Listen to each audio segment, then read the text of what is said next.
Oh, patnen. Sa gen la men. Sa ka fet la men. Sa fe lontan men ba ou. Mche apon men nek pose men, sa gen men. Boze men, ba ou nan zon nou la gen men, sak pasi. Mche apon men, apon ti menajman. Mwen fok mwen bal lov la, mwen baga kite kon sa men, ki fok ba wen neg. Mwen kon sa men, fote a pase boko ken. Mwen an pase boko ken nou kamen mese. Sak jere men, koto bal la mwen pwese kon sa men. Mche, patnen, apon de 14 li pa vive. Ti menajman ya. Li di pou m'achete yon ti sandal fèl kado. Mche, an ba m'apresi la, mwen l'achete yon ti sandal pou ti menajman. Kon fok mwen bal lov la. Oh, eme, ou kon nime ou biye manden mwen men? Kon vale sa mwen chè, kon nime ou biye man zè. Ki nime ou biye? Nime ou 6 women. Oh, ok. Mba kon de ou men, ou pa bay ti menajman lov la tout.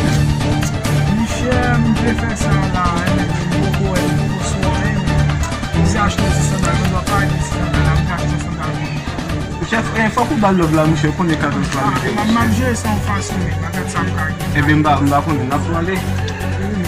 Men an palan de sa, esko kon nime ou biye menajman? Mwen kon nime ou biye mwen chè, mwen kon nime ou biye kon la mwen. Ki nime ou biye?